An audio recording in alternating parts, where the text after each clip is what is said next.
boys, get it?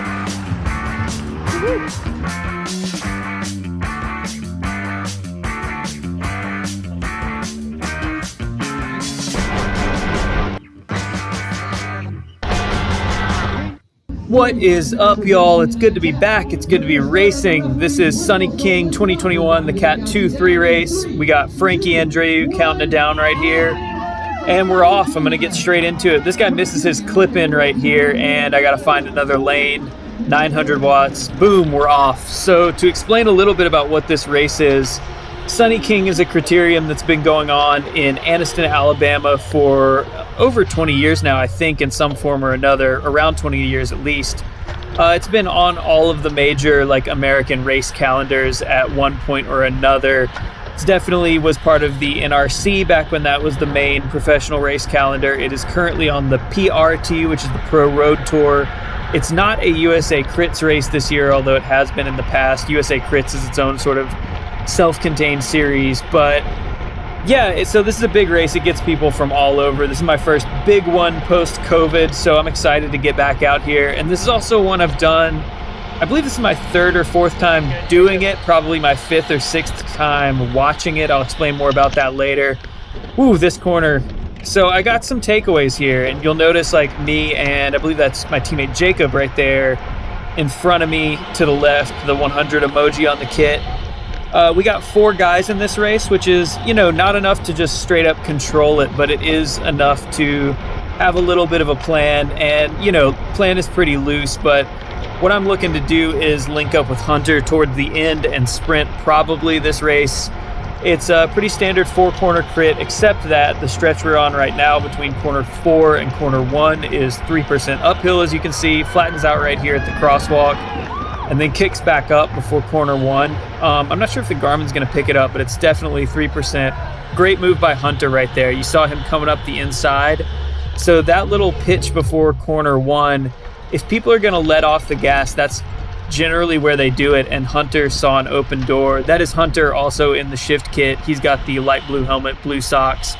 You saw him just shoot up the inside, take advantage of an early little lull there. So I want to talk through a lot of what I've sort of learned over the years about how this race plays out, about this race specifically, about our plan.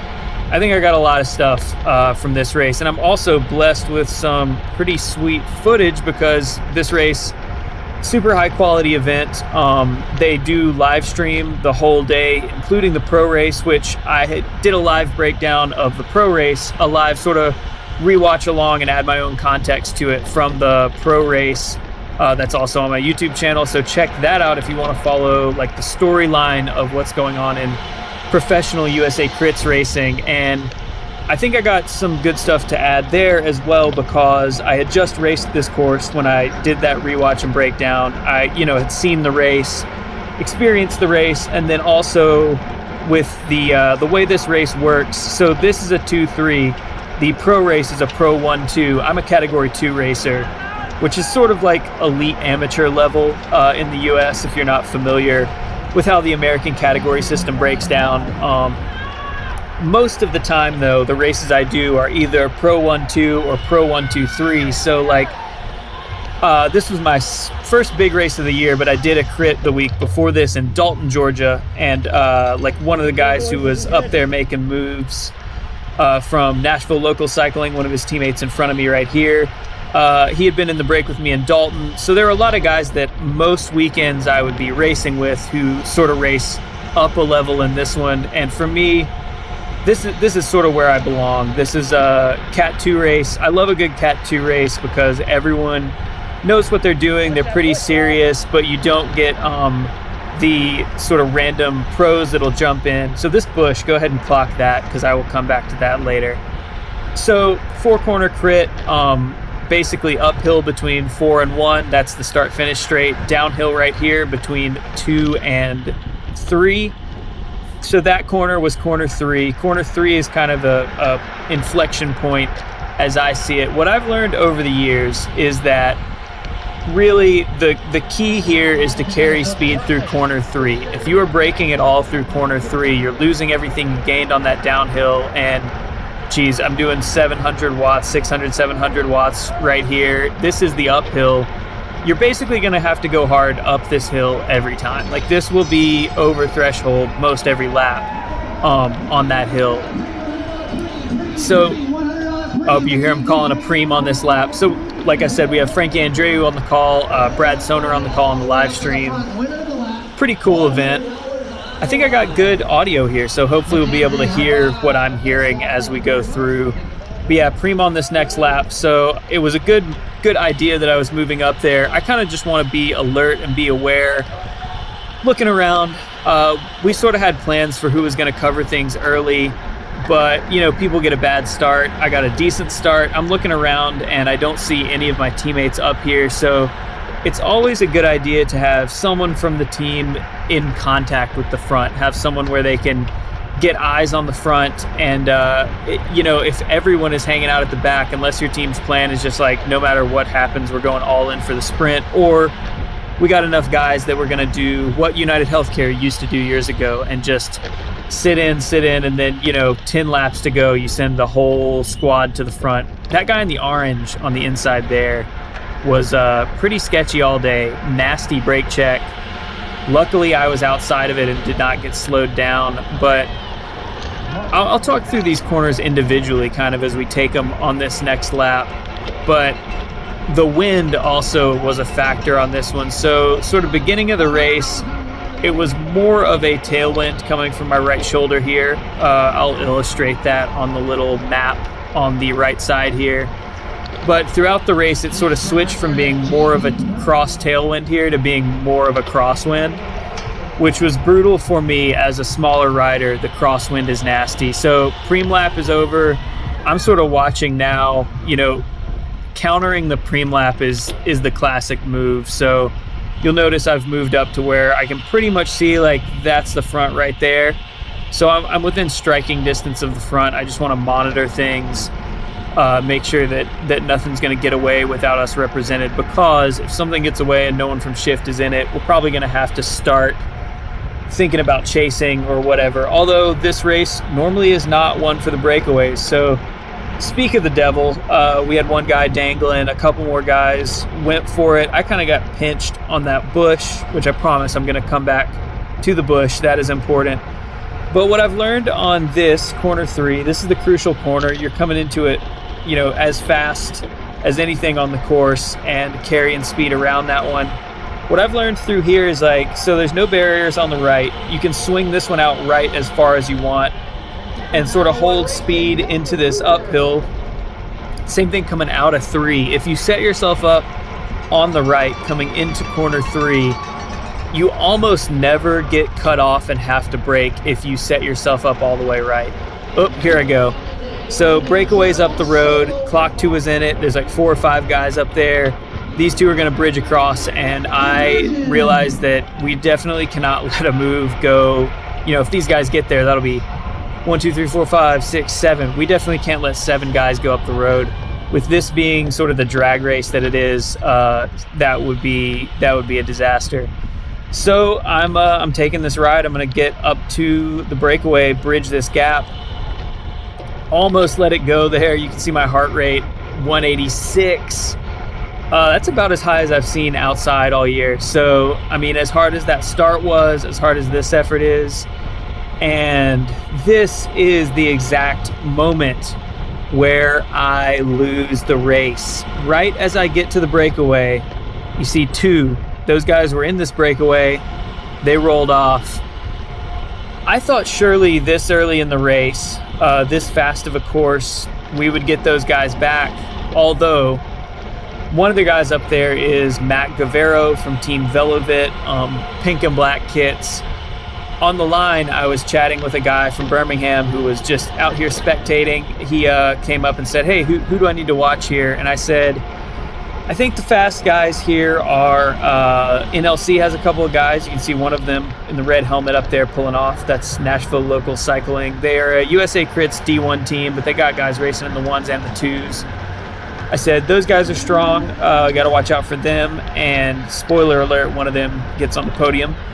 And then Matt Govero, Velovit, all of Velovit strong, but I've raced Govero in cross before. I know him. He's the Lambra, Louisiana, Mississippi bicycle racing time trial champion, recently crowned.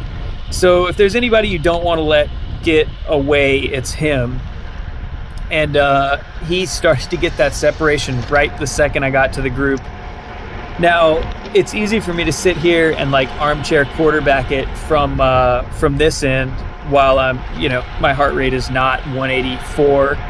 I'm just watching this effort and go like, oh, I should have just pedaled through that breakaway when I got there and gotten on those two guys off the front. Can I give you some advice? Skate better. Skate better. Skate better. Well, skate better. Well, there you go. I think that's kind of Schrodinger's breakaway, though. Like if I had gone to the breakaway, that would not have been the breakaway because I would have pulled those other four guys up there. We would have gotten back together and reshuffled. I think they only committed, because no one committed. Here's Hunter. He's up here to back me up. I think he recognizes that I did a huge effort to get there, and I am basically screwed right now. I feel terrible. So again, this is the spot where you can set that one up as wide as you want. Hunter did a great job there of setting it up even wider than this guy in the white. I'm not sure which kit that is. I think there was at least one guy from EVOQ, the team that formerly ensured Pedal Power was the same as that team on Zwift for all the Zwift heads out there. Not too much Zwift crossover in this race, although I will say, everybody complains about like, oh, Zwift races start too hard. Watch all my Zwift videos. Where have you ever seen a video where I'm doing 900 watts off the line just to not go backwards? So for all the people who complain about the Zwift race starts, and those races, even like the Zwift crits are 20 minutes? This is a 45-minute race, which is very short for an outdoor race, but long to average for a Zwift race. 45 is short, but I kind of like this. It's just like full gas the whole time. There's not really ever any sitting up or waiting around. So we're back on this downhill. I'm going to point out right here. You can see every time we get on the downhill, I start to sort of like try to find holes and move over to the right. And that is so that I can avoid that pinch point. This guy in the blue on the left there was riding kind of sketchy throughout. So I've found over the years that almost no matter what happens, you can take this corner wider than everybody. And even though like I'm losing a couple spots in that corner, I'm probably not pedaling as hard as these guys to get back up to speed. You see we got another Velovit rider. He's got a teammate in the break. So as this was happening, I didn't even really clock that those two guys were still away. As you come up the front straight here, there is a Jumbotron on the right side, and that'll come back around later as well. In the past, so like the announcers are up on the left, we got Frankie Andreu on the left up there, the Jumbotron's on the right. Apparently this year the lap cards, once they started giving us lap cards, were not over on the left side with the announcers, they were over on the right side with the Jumbotron. So I was missing the lap cards. That's a spot where like having sort of institutional knowledge of this race, it's always been the same course as long as I've done it, which is, it's not a great course for me because it is kind of a drag strip, especially a year like this where it's a crosswind. So right now, basically as the race progresses, the wind goes from more of a headwind on this section to more of a crosswind coming from the right shoulder, which sort of throws a wrench in my plan of scoot over to the right as this downhill section goes on so I can take that corner wide. And you see right here, I'm realizing like I want to be wider right than this. So I'm going to try to hang a little wide. Still a pretty good line. This course, basically if you're touching your brakes at all in this course, you're doing it wrong, except for maybe corner 3 on like the fastest laps of the race, but definitely if you're touching it in corner 4. There was one guy who went down early. You could see, I'll point it out next time we come around. There's a spot where the banners are down. A kid from, I say kid, he's probably in his 20s. I don't know how old anyone is anymore because I race with juniors all the time. I'm 32, but in my mind I'm 25. I don't know how old he is, but this guy from Lightspeed BMW out of Atlanta, I believe, just biffed it on the first or second lap. I'll see if I can find that footage and just drop it in here for reference. But he, I don't know what happened. I just came around that corner and happened to catch a glance that he was in the barricade.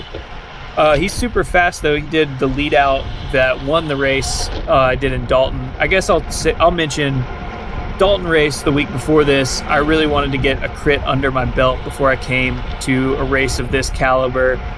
So Dalton was a good opportunity to sort of dust the skills off in a smaller field. I believe we had like 20 in the Dalton race. There's like high 60s, low 70s starters of this race. So it's a totally different world, but I don't want to jump straight into a race this large. You can see me finding my way on the outside right here in corner 3. In years past, I've been taking that even so wide that I was running over the barrier feet on the entrance to that corner. There's a Michael Zinkin right there, guy I race with a lot.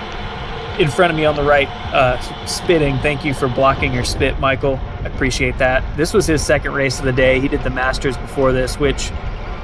don't let the Masters fool you. It is, that's a super hard race. So right here, I'm sensing a little bit of a lull. Michael's moving up, and I'm like, all right, I'm going to take, if Michael's moving up, I'm going to move up. Going to take that opportunity. Although I am on the windward side here, the other side is downwind, so it probably would have been a little easier to move up over there. Honestly, I should have probably kept moving up. This is the spot to move up, really. Got a good line on that corner, though. So, corners 1 and 2, basically, there's no advantage to, obviously apexing it is the shorter line. I was really more thinking, so it's a block headwind through here. I was really more thinking about getting on the wheels through there. Corners 1 and 2, there's not too much to it. Like, if you're biffing corners 1 and 2, you're doing terrible. Hey, here's the first appearance of Zach in the white helmet on the right. I got a shout out. That's Zach Threet from Shift. He did so well in this race. Just absolutely killed it in this race. He's taken my advice here. He got kind of a bad start. He got caught up behind a brake check and had to work his way to the front slowly. I honestly think, though, like, it basically took me 20 minutes to feel normal again after bridging to that breakaway and just like how hard I did that start. And Zach had to work his way, kind of pick his way through slowly to get back up here to the front. It's kind of doing a disservice to the size of the race. I'll show some of the wide shots so you can see how far back this goes, but I was basically trying to not get much farther back than about 30 wheels. You get farther back than that, and the accordion effect is really brutal. And the accordion effect is where basically the more people go through the turn in front of you, the higher the chances one of those guys is going to touch the brakes. And if one guy touches the brakes, more guys are going to touch the brakes. And, as that filters back, you're going to go slower and slower into the turn, have to do a bigger surge out of the turn. And then also as that's happening, guys are kind of surging past each other, finding lines, and you're going, 5 spots forward, 4 spots back, 6 spots back, 5 spots forward. It's just the washing machine gets super crazy back there, and you're using a lot of energy just going forward and back in the group. And I've found that almost regardless of how many people start this race, the sweet spot in terms of not eating so much wind, not having to respond to every acceleration, and also not getting caught in the worst of the accordion effect is around like 25 wheels. If that's, if your goal is to just be maximum efficient through the whole race. So I had told that to Zach. I'd also mentioned to him, like, this section without the barricades, you can set it up as I just did on basically going onto the sidewalk there. There's no curb, no barricade, and it just widens out. There's nothing to stop you. So I kind of told him that corner 3-4 strategy that I have, and he used that to great effect. He moved up like that. Every time it would bunch up back there, he was setting that corner 3 up way wider, kind of coasting around people on the right and moving up. So by the time he got to the front, he was actually pretty fresh. He was actually feeling better than I was. I think he said that, like, he never even got close to touching his max heart rate through here, which was great because, you know, I'm maybe a little too far back to respond here, even though, so that breakaway of 2 is up the road. I'll splice in some footage. Maybe I've already spliced in some footage from the excellent live stream coverage of this race. I'm going to be switching back and forth throughout this video so you can get some context as to what's going on. But yeah, Govero got off the front, and regardless of that, we still want to, like, we're not going to take it on ourselves to just chase it down, but if a chase is happening, if guys are switching turns, we want to be involved in that. And also if little attacks are going, we want to kind of be gluing those back together, because the general plan is, like, I would like to sprint at the end. You can see I'm taking it so wide, and that is a longer line, but I hit 400 watts there, which was probably too much because now I'm running into the back of people and having to take this one wider. The other thing about the wider line, though, is, like, at this point where we're matching speed, because I've taken the longer line and gone faster the whole time, at the point that we come back together, I have more inertia than the guys that took the shorter line but end up at the same spot as me. So I'm really playing the long game here, trying to just consistently take that long line. The other thing the long line does is allow you to avoid the people that are braking. Basically, everyone wants to hit the apex right to the signs on the inside. And some of those people are going to touch the brakes every now and again, especially, like, that's where people get spooked, is when they're trying to take the corner as tight as they can and then they're not sure about it. And as the race goes on, I'm trying to sort of clock which guys are touching the brakes, which guys are not touching the brakes. So I know, you know, like, as we're coming down this straightaway, it's like, can I be on this Texas Roadhouse rider's wheel, or do I need to move around? You got to start becoming aware of that. The guy I pointed out in the orange earlier had some real bad brake checks in turn 3. I'm trying to save a lot of energy through here, because I've basically found through years past that, like, if you pedal really hard right here, everyone else is going to slow down and then you're just going to catch them. So 0 watts through there for a while. Good line through corner 3, and then I'm actually surging. So this is where Zach was taking my advice better than I was. I told Zach, you basically don't have to pedal between 3 and 4 if you do it right. You take it like a big 180 and then you pedal hard right here. And Zach did a way better job of that than I did. I could not convince myself to stay off the pedals between 3 and 4. And I was just kind of wasting watts that I didn't need to use. It would have been just as efficient to just slot in, not take 4 quite as wide. 4 doesn't pinch down quite as bad. It is super important to carry speed through 4, but it's also super important to have the draft. So it's kind of 6 of one, half dozen of the other. In years past, the wind through here has been coming from my right shoulder on that straightaway, the 4-to-1 straightaway we just went through. And it's been really great for me because I can take that corner wide, and then there's barricades through there that have, like, advertisements on it, and I can get right up to the barricade and be shielded from the wind. That line is, like, normally left open and it's easy to move up. This year it was sort of opposite the way the wind was coming. So that did put me on the downwind side, but it also meant that other people were kind of trying to move over there. A little bit different.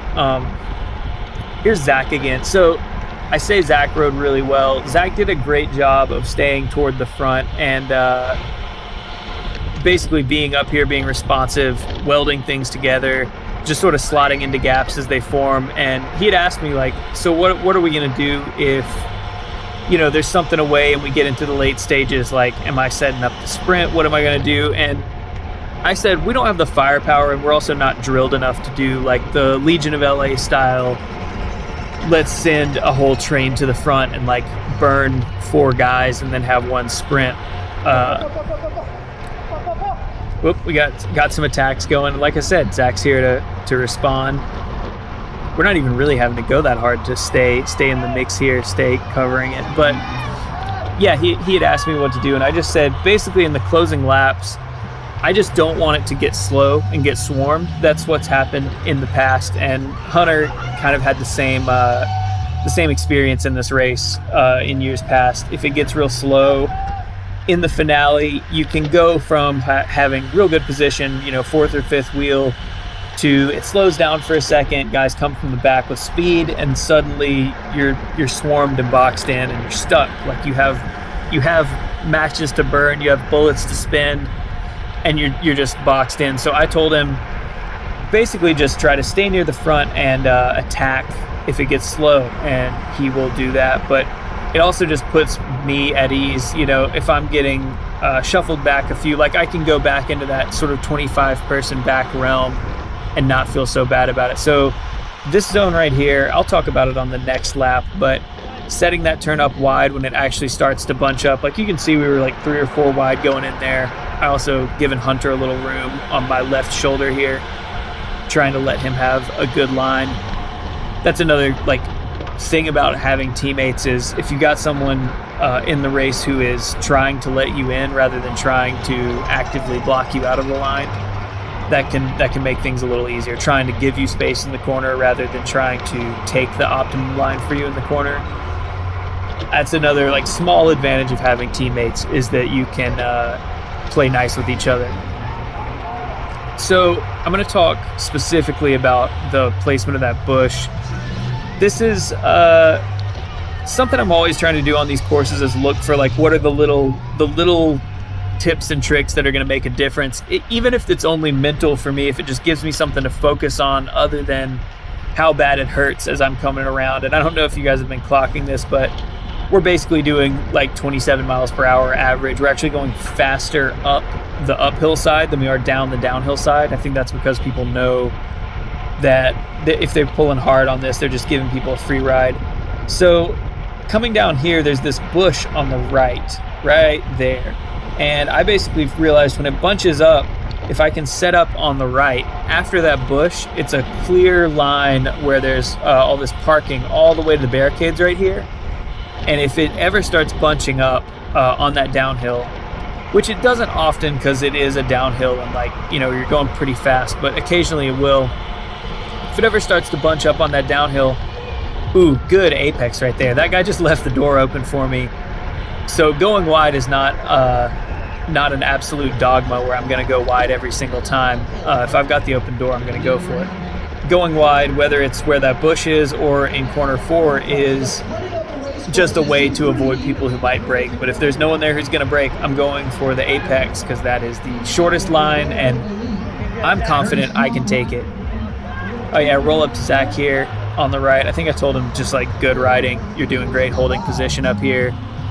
And he is, look at him. He's once again just like staying in contact with the front, holding position, super smooth through that corner, not freaking out that he's on the outside.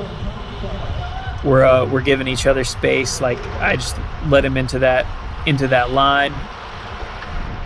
Anyway, this the bush between this corner 2 right here and then corner 4, in situations where it bunches up, it's kind of like in the finale of the race when most of our road races around here, you have to stay on the right side of the yellow line, except for in the last like 200, 400 meters of the sprint, they'll open it up. Oh yeah, there I am telling Zach he's riding great. And when they do open the road, when they let you go left on that, if you sort of set yourself up right on that yellow line, right when it opens up, you're never boxed in because no one could be there. No one could be on the left of you before the road opens up. It's kind of the same thing here. I'm right here with this guy in orange who's super sketchy. And there he goes. I've passed him on the outside in the corner because he was braking. I knew not to get in line behind that guy. So once again, that's the stuff you clock, is like who's not good in the corners. And you know, maybe if he'd been someone else, I would have gotten right on his wheel, but not that dude. God, we're hammering right here. I think we've done 400 or 500 watts up this entire stretch. We're basically doing like, oh man, that hurts so bad. Zach's doing a great job though, like I said, welding it together, just like staying in these gaps, not letting them go out. Basically, we're going so fast here. I think the announcer even said it at some point that we were in a situation where one person lets a gap go, that can be the race. Nashville local guy, I'm not sure if that's Preston, but my friend Preston I race with a lot, Preston Beasley. was in this race, and I raced with him a lot at our local crits in Huntsville. I think that is him. I'm clocking the silver shoes. He brought that one back. It kind of calmed down. But yeah, the bush there that we just passed is a perfect spot. You can see Zach, he did it. He moved out right there. He's like basically in the gutter, but he didn't have to slow down. He was just for free, just coasting on the side of that group, not getting cut off. Point is, you can't get cut off because no one can come around you on the right before that bush. So if you're set out all the way to the right, and then as soon as you pass the bush, you move right a little bit, you're always going to have clean air there going into corner 3 pretty much. And corner 3 is the spot where it bunches up the most. Most people are going to dive to the inside and try to take that apex because that's just like the dogma of like, you know, that's what you should do. You always go to the apex. Which is true if you're on your own. You can hear Frankie here talking about the guys up front sharing the workload. So basically race situation now. As we go through, I'm kind of clocking on the Jumbotron and just getting little snippets of what Frankie Andreu is saying.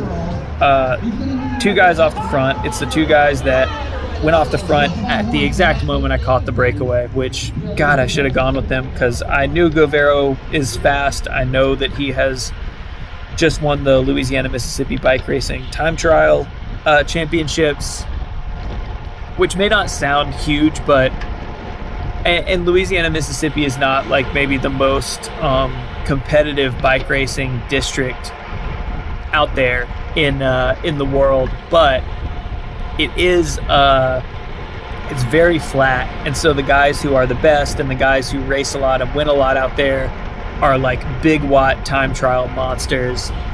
So to win specifically the time trial in Lambra, you know, even if there's 10 guys competing in that time trial, that is going to be a hard fought battle for sure. And so, you know, I know the guys that Govero was up against. I know the kind of time trialists they are. And the other guy he's up there with was someone who, going into this race, I had not clocked, but have since found out that he races for some Devo team, but he had won the Category 2 overall at Tour of America's Dairyland the week before this. So we got 2 racers up there together that have a serious pedigree, one time trialist, one small guy. Time trialist is doing the majority of the work, but I basically think they're able to stay away, and this doesn't happen a ton on this course, but I mean, part of it is just that they are super strong. They are just going really fast, really hard.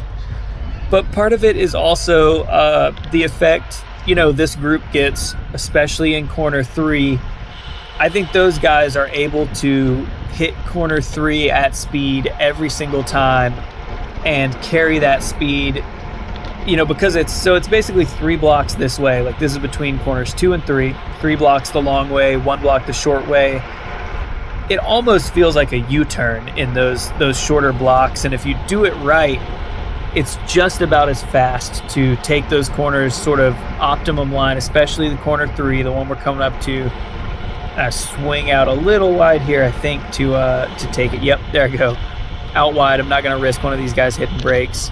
Again, and sometimes that's a waste. Sometimes no one hits brakes and I'm just out there a little wide for no reason, but I would rather risk it every lap and just cover a couple extra inches than get brake checked and lose momentum coming into this uphill. But my point is, those guys in the breakaway, every single time they come around, they're able to really carry the speed from the downhill all the way around, know that they got a really good solid rest, and then hammer this uphill just every single time. I think that's where they're getting so much speed. And you can see we also don't have there's not a team that really has the numbers. I would say that Nashville Local probably has the most in this group, and they're contributing, and then we're also trying to contribute to the pace making. But there's a lot of, in this race, guys that are just like good Cat 2s trying to prove themselves and get on a better team. And because of that, you don't have a lot of teams that are out here. Like, definitely no one's out here with radios like you would see. You know, this is the 2-3 race. You go up to the 1-2 race. Some of those teams have radios. All of those teams have a plan.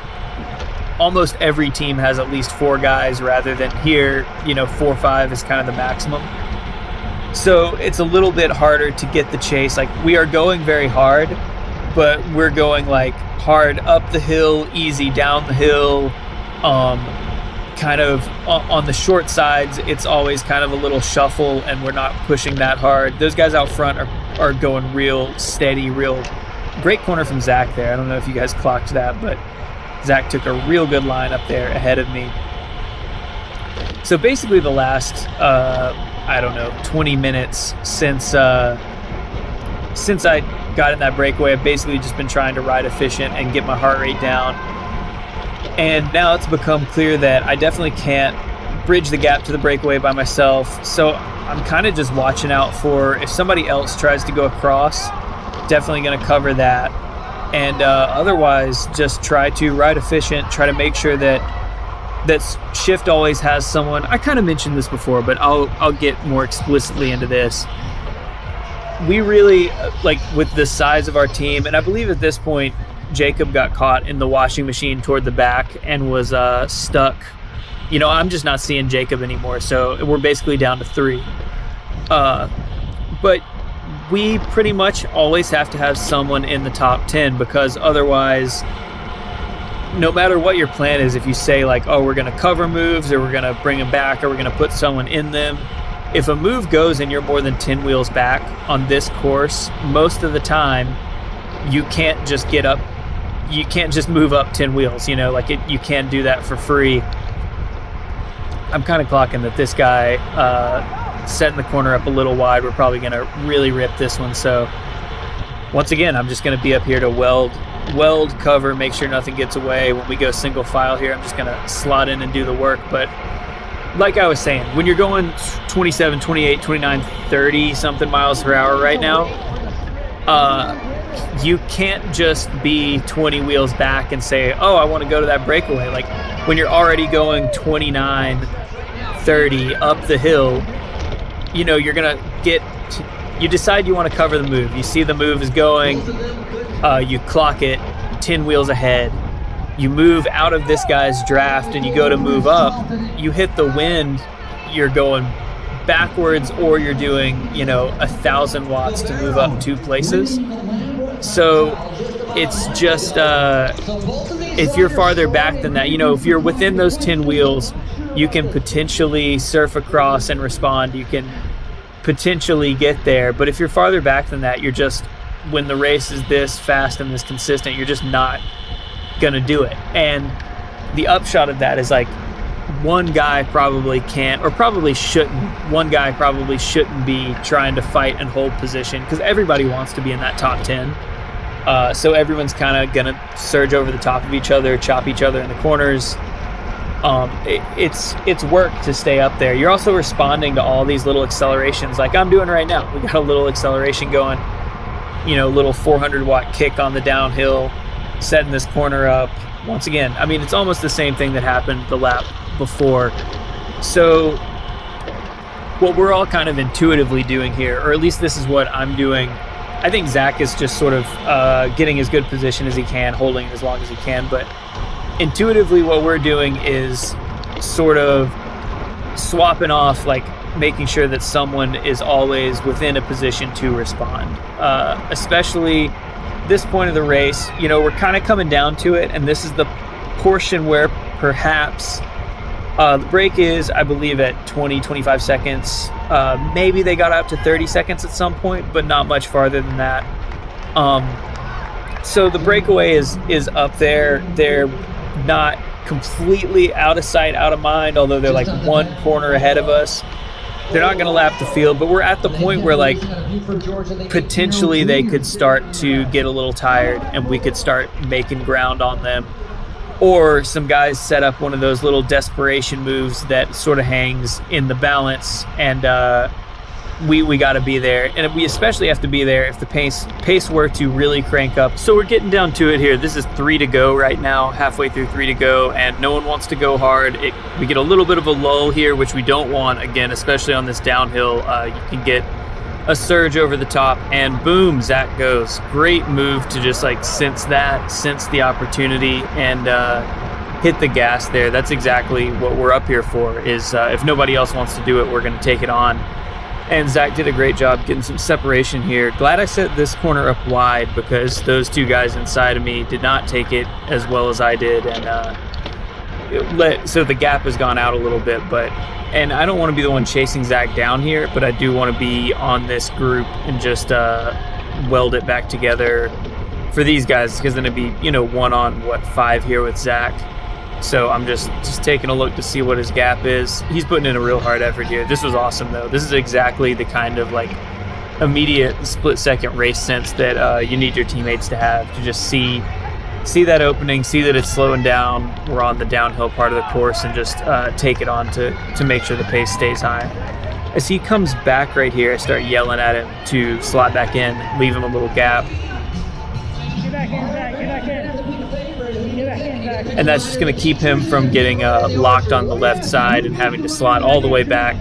No one wants to give up position. Now we're on 2 to go since we've come through right there, and Zach probably doesn't want to be this far forward and doesn't want to do the work, but if you lose position this late in the race, that is going to be a problem. So That was a good move, Zach. told him great move, way to keep it going there.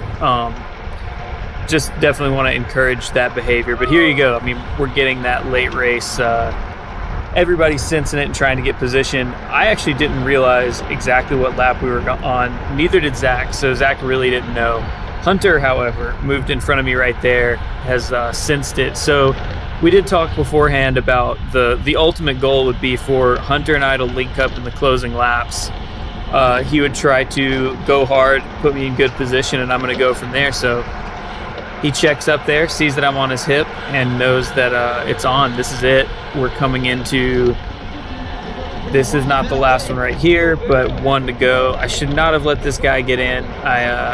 Bad corner from me, but you know, still not catastrophic here. I'm still with Hunter, just searching for his wheel, coming around the long way there because this was the downwind side. And I'm also trying to not leave that door wide open on the right, because this late in the race, like I was saying, everyone's going to surge, everyone's going to look for that good position at the front. I am farther off Hunter. You see him checking back for me there. Farther off Hunter than I want to be, and obviously if I'm not there, Hunter is just going to go for it. But this is panic stations right here, and I got to find Hunter's wheel. I got to get there if I want to be able to do anything. So taking that one a little bit tighter, a little quicker than I have been, and pedaling a lot harder on this downhill at the start there. Gonna try and find this outside line, and there's Hunter. So clocks me. He gives me that's the international signal for get on my wheel. We're gonna do this. And in retrospect, I wish that we had been really good moves by Hunter here, though, to kind of surf through the middle here. In retrospect, we should have been probably 5 wheels farther forward right here. That's me asking Hunter. I said, is this it? And he said, yep. And here we go. So that's me not realizing this is the last corner. And here it is, last corner. Boom. Hunter unleashes. I should have stayed a little farther right here, but I mean, I'm all out. This is my first real field sprint, you know, post-COVID. And I think I had the speed to come around some of those guys. Hunter, though, boom, found that hole, got right up against those barricades. Top 10 right there. Awesome ride from Hunter. I was looking for a top 10, would have loved it, but can't be mad about. So I was 14th. I'll fly the results right here and we'll get a look at those. So it looks like that front group whittled down to about 27, and then everybody behind that was gapped at least 30 seconds. Me in 14th, Hunter in 10th. Zach was back toward the back of that front group. He did not realize that we were on 1 to go there, and he kind of let it go. I'm also going to throw an instant replay of the other view of the sprint here. We'll get a look at that. This guy from NLC is smashing it. Texas Roadhouse rider up there too. You can see Hunter really does a good job here finding that hole and moving to the outside. Awesome finish with everybody from the festival banging the boards, yelling at us. Always a good time. Can't be mad at that though. First big one post-COVID. 14th in a field of this quality. Was looking for maybe a little bit more, but not too disappointed with it. Happy to be out here racing for sure. Thank you guys for watching, and subscribe to the channel and all of that YouTube stuff. I'm going to be covering as much of the American Crit stuff as I possibly can, including my own races, but not limited to that, the pro stuff too. And I'll be doing some Zwift racing here and there and some other lifestyle type stuff. Yeah, so follow along on the channel. See you guys later. Thanks.